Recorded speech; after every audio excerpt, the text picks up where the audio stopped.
Hey, it's Mandee Montana. You know I love to relax, and wellness is essential to my daily routine. I stay hydrated, take my supplements, eat well, and one of my favorite ways to unwind? A visit to Hand and Stone Massage and Facial Spa in Tyler. And this month, when you sign up for a membership, you'll receive a $30 cash value gift card to use on your next service.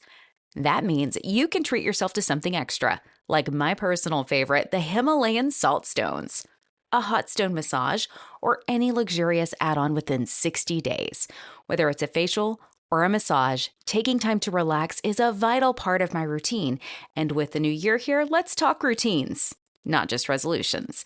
Becoming a member at Hand and Stone means you'll save money and have that self-care appointment locked in every month. So go ahead, schedule your moment to relax and recharge, and don't miss out on this amazing January offer.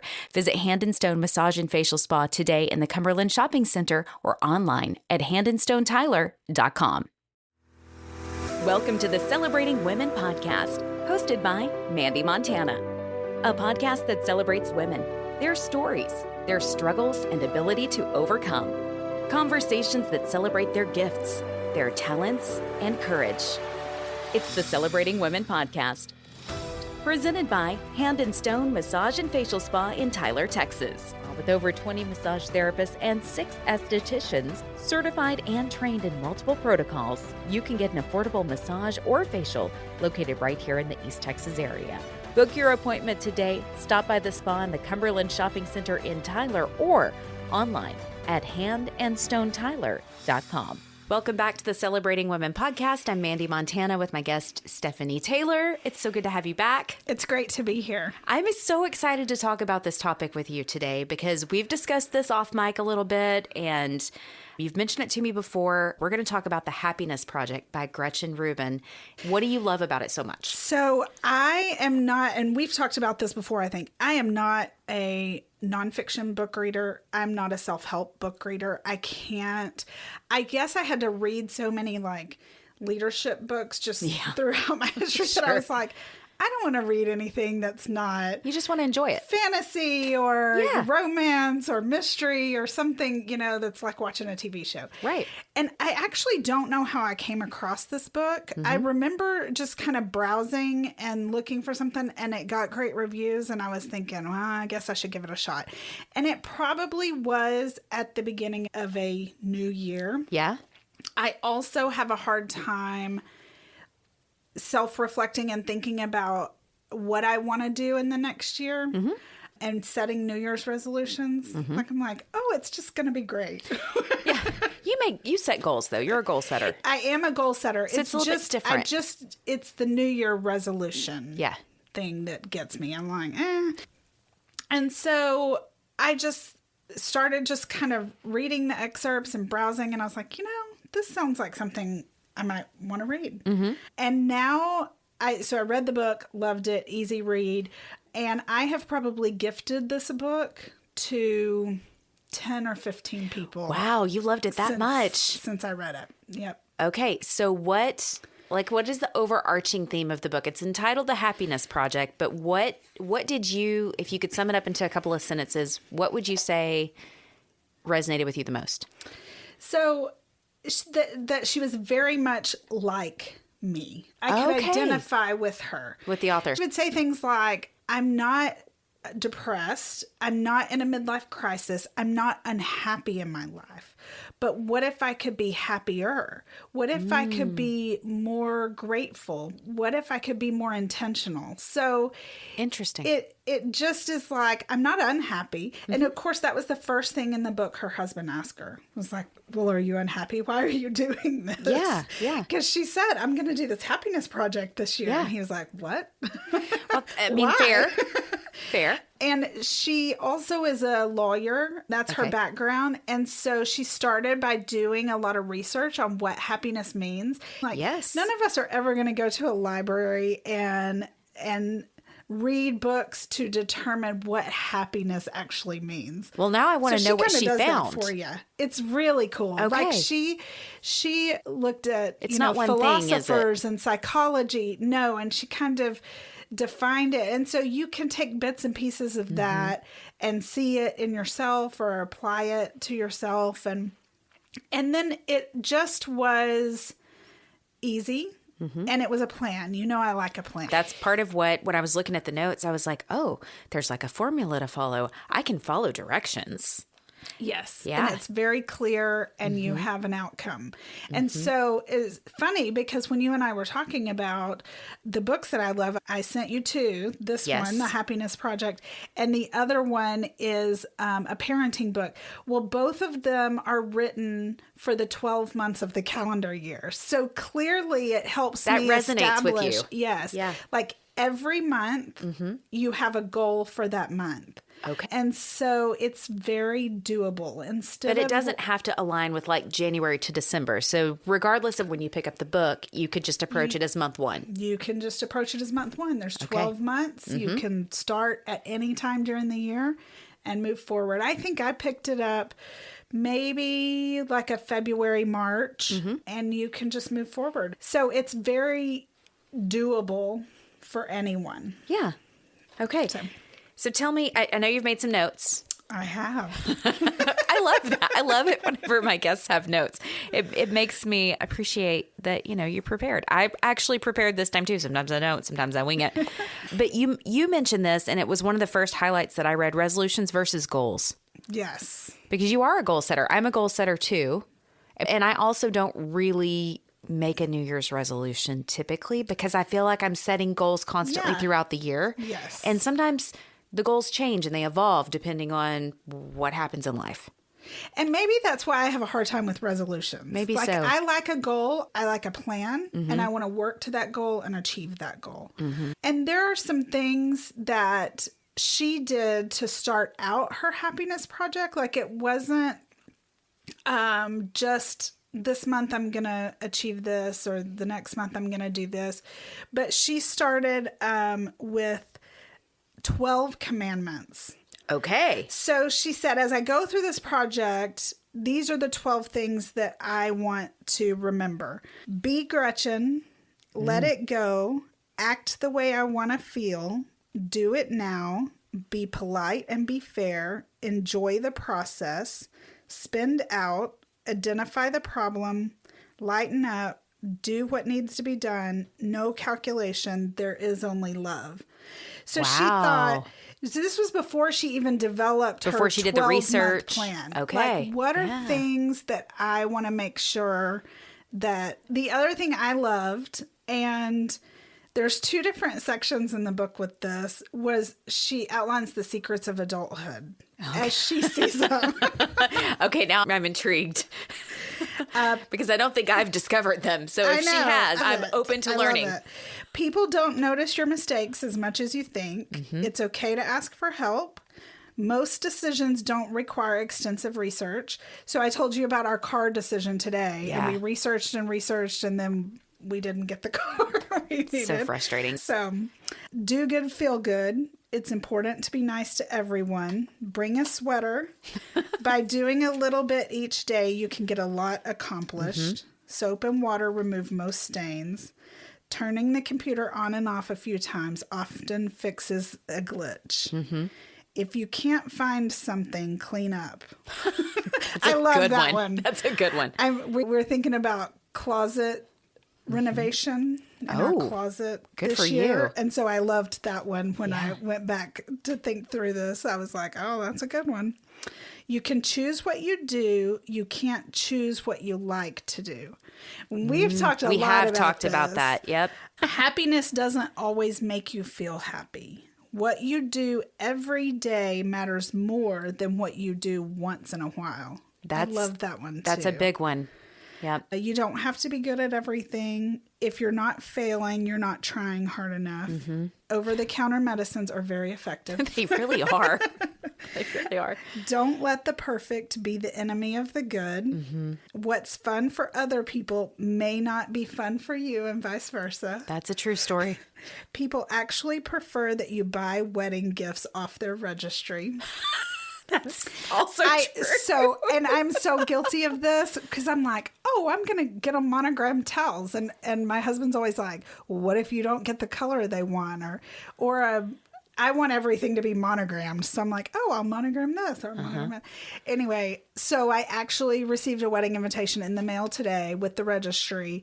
And I decided, because based on coming here in this conversation, I'm going to buy something off the wedding registry. They'll probably appreciate that. I'll put a little individual thing with it. Yeah. So that it feels like I gave it some thought. I love that. You can't profoundly change your children's nature by nagging them or signing them up for classes. I love that, as a parent of 4. No deposit, no return. And then there's a different list at the back. And so she keeps it very lighthearted throughout. Like, it's not, that you're doing things wrong or that you're unhappy or this depression. It's just, how can we be more thoughtful and intentional to make ourselves happier in our own lives and not always seeking out something else or something better. Did you find that it was, or when you're reading this, did you find that she found that it was the little things versus big things? Yes. Like, I think most of the leadership books that I've read and personal development, it's often, and I think you touched on it in one of her lists. It's the things we do daily versus the things we do once in a while. I have found that to be so true. And it's the little things, like a gratitude list. It just resets you. Instead of feeling sorry for yourself or being frustrated about something, if you just stop. For me lately, it's been, we have a kitten. The cuddles and purrs that are just, she wants attention. And so she'll come rub up against my legs. She wants to be picked up and held. And it totally resets my mood. And it's 30 seconds. Yes. But I think about it later in the day too. I'll think, oh my gosh, she's just so sweet. She's just so cuddly. And then all of a sudden, like, I'm smiling because I'm having this simple moment of gratitude of, oh, I have this little kitten and she's so sweet. Yeah. Yeah. So her 12-month happiness project. So she defined, once she kind of did the research and worked through those resolutions and secrets and just things that came up during her research, she set the 12 months and what she wanted to focus on. Okay. And I think that the other thing I liked about this book is that it's things that we probably all should focus on. Okay. So, and like you said, you can change up. These may not be the things you want to focus on each month, and you can change the months. But I'm just going to start at right. Yeah. You can change the month order, so I'm just going to start at January because that's the first of the year. But sure. So her January was boost energy. Oh, that's good. So like, midlife, I feel tired all the time. Yep. And we talk a lot about being premenopausal and our hormone changes and you're probably in the height, if you're my age, in the height of raising kids and all of the joy that brings, but also the hardship sometimes. Yeah. And then just your work. Usually you're at the height of your career at this age as well. And so it's a lot. That it is. And so just boosting your energy. So she breaks that down. What does that mean for you? Yeah. What does it mean for anyone? So she talks about sleeping. Oh, it's so key. And just different things to really help her feel more energetic. So did she focus on physical things initially with that? Like physical energy boosts or mental or a mixture of? She did a mixture of those. Okay, that's good. I like that. So at the beginning of every chapter, I think this is really cool. She literally makes a list of the key points. Like bullet points? Yeah. Go to sleep earlier. Exercise better. Toss, restore, organize. Tackle a nagging task. And act more energetic. I love that, especially the fact that she talks about clutter and the nagging tasks, because those things drain us and we don't think about how much they drain us. Yep. It takes away our mental and emotional energy. It's a spend when if we just did it and got it over with, we wouldn't be wasting energy on it anymore. That's right. Just I feel like the physical stuff is kind of like obvious. Like you can approach it a lot of different ways, different times in life. You're probably going to approach it different ways. whether it's, like if you've got a newborn, you're not going to be sleeping as much. You might be focusing on other ways to find energy. Right. How you feel your body might be different in your 20s versus your 40s. Yeah. But I think like the mental energy and the decluttering thing, like we're all pretty simple. And the way that she does her happiness project, the way she arranges it is very simple. So I would never like actually do a project that seems complicated or that I have to, You've got so many other things going on in your life. You don't have time for it. She just makes it so simple. So February, I love this one. Okay. February's Remember Love. So for her, it was her marriage. How can I make sure that I'm a better wife?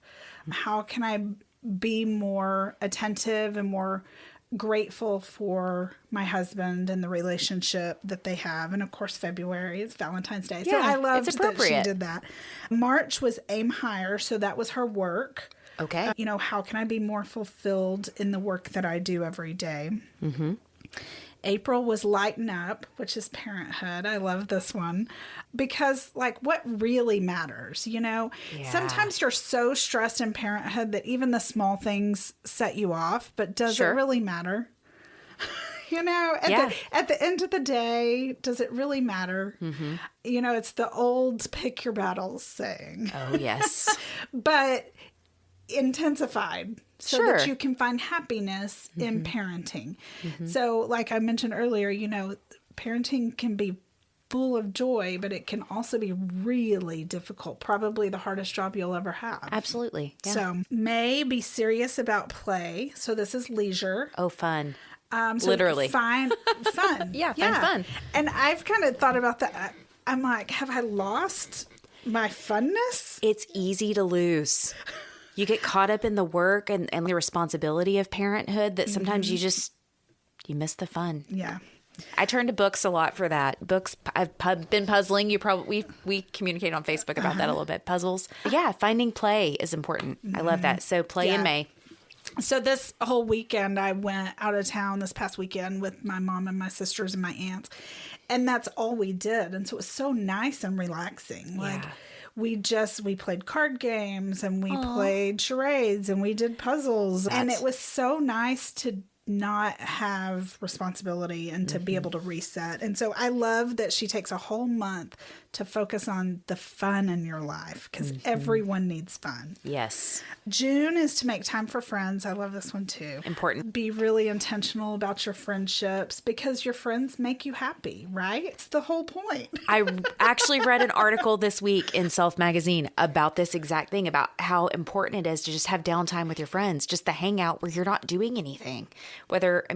We're doing something of this, but it kind of feels like it too. Yeah. They're like, this is our chance to just hang out and talk about things we enjoy. We always catch up. It's so fun. Yeah. We have some friends that we do a lot with, and we've known them for 15, 16 years. Yeah. And they actually went on vacation this week. Okay. And so literally today I'm texting them. I'm like, when are you coming home? I miss you. I need to go to dinner and laugh and play a game and have fun. Please come back. Oh, that's I know that you're on the beach somewhere loving life, but please come home and entertain me. July is money. And she puts it by some happiness. Okay, this is an interesting topic. It's a very interesting topic. I'd love to do a completely separate podcast just on money and financials. Yeah, let's do it. Money makes people unhappy. Yeah, it's maybe one of the number one reasons marriages fail. Yes. Yeah.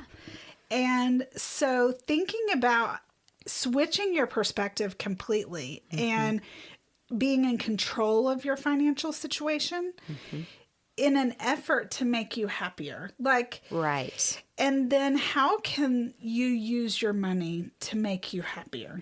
So there's the saying, money can't buy happiness. That's right. Right.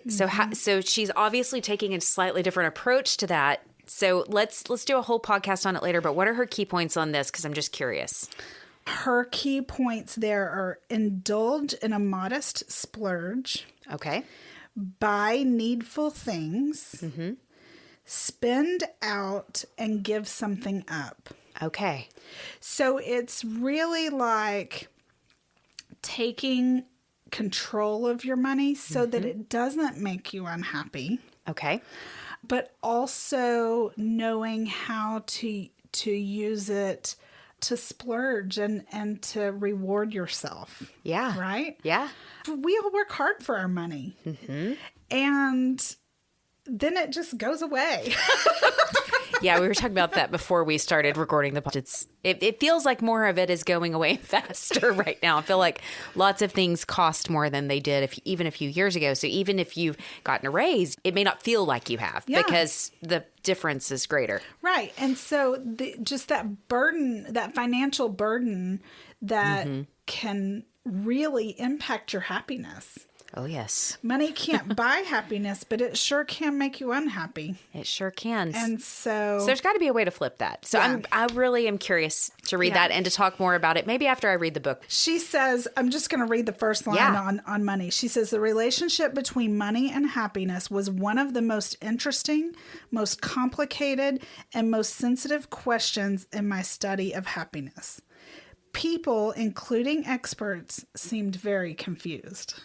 So it really I want to know what you found out. Here. Same. I'll let you do the research for me, Gretchen. Tell me all about money. Yeah. Yes. I'll let you do the research for me. Yep.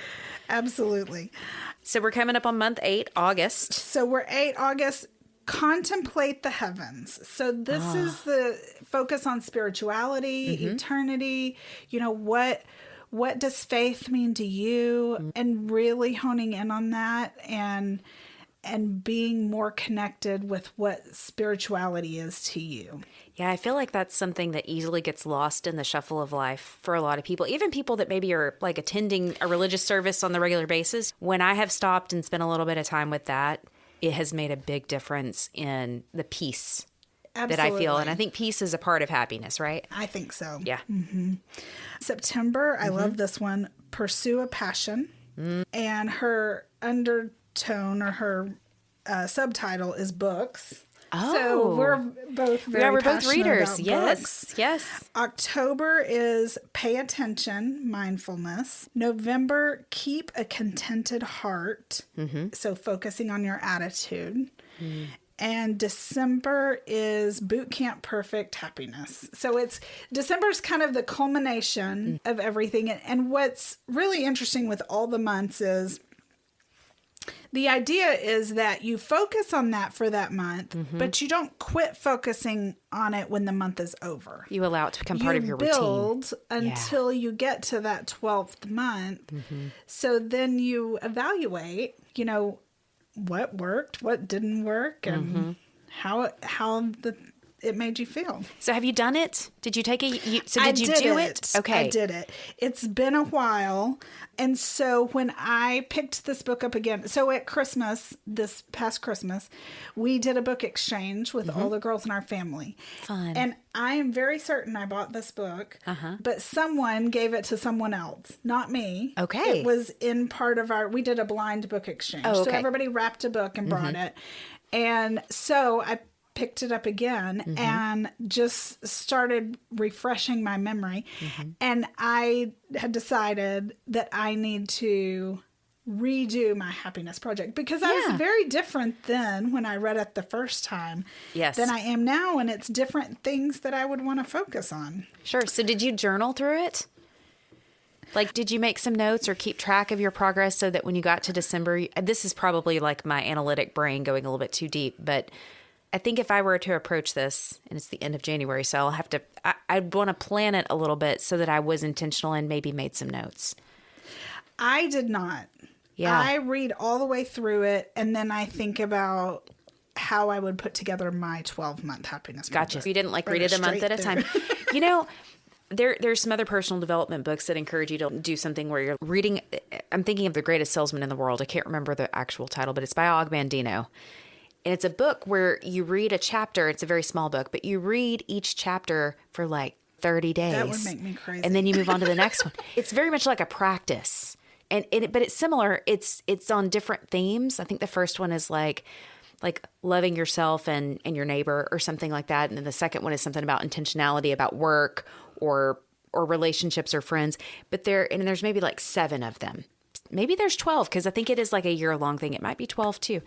But it's interesting. It was very difficult. I didn't make it the full year. Like I tried. I think I failed about month 6 or 7. It was really, really difficult for me to like do the practice every single day. Mm-hmm. But I did read the book all the way through first, and it was beautiful. It's such a beautiful book. So yeah, I'll have to check it out. I think you'd like it. I don't know if I can read the same chapter. Just reading it one time through is beautiful. I think you'd like it. Well, I just think it seems like as a society, we're all striving for happiness every day. Yeah. And so why not figure out in our own lives how to make ourselves happier? Yeah. I recently heard a speaker, but it's been about a year almost, but I heard her talking about happiness and how she was searching for happiness, and the way that she had seen our culture defining it versus what she found happiness to be was interesting, because she chose to focus on the word fulfillment. I feel like that's the same message we're getting from Gretchen Rubin in this book. Some of these things to reach that happier feeling require a little bit of challenge or change. And when you're making progress and when you're overcoming a challenge, even if it's a small one, like reading the same chapter of a book every day, that progress, that little bit of a hurdle is part of what makes us feel happy. Yes. And so like following the plan and challenging yourself to do something just a little different, I feel like is where some of that comes from. But I'm excited to read this book, Stephanie. Yeah. She had, just to wrap up here, she did an interview, and the interviewer said, if you have to give a list of 10 super basics, very manageable things that people could do to start boosting their happiness, what would you suggest? Oh, I got to hear these. Okay. Here's our 10 I love it. super basics to wrap us up. 1, get rid of anything you don't use or don't love. 2, jump. It will give you a quick jolt of energy and cheer. I have a friend that's literally making herself jump every day. She just asked me to. I was like, I think I'm a little self-conscious. She said, just do it.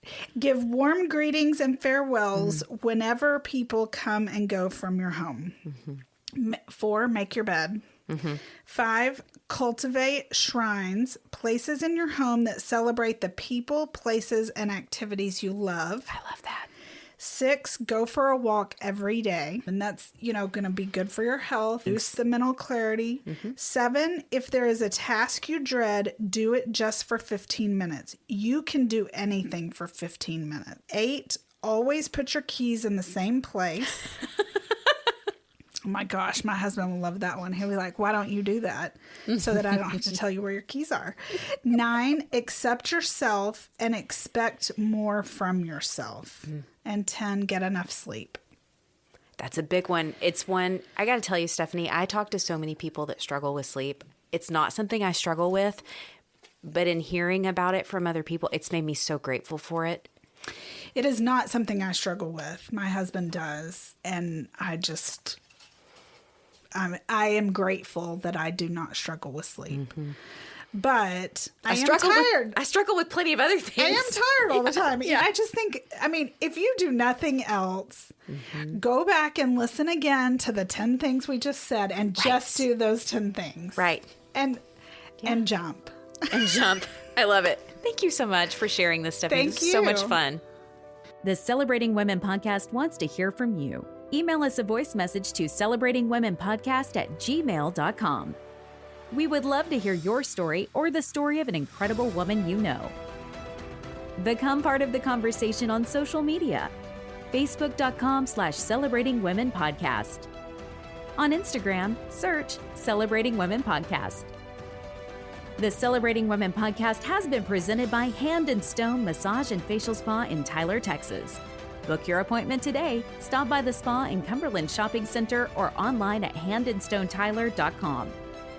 Support the show for as little as $3 per month at celebratingwomenpodcast.buzzsprout.com or visit our show notes. Thank you for listening, and don't forget to subscribe to the Celebrating Women podcast.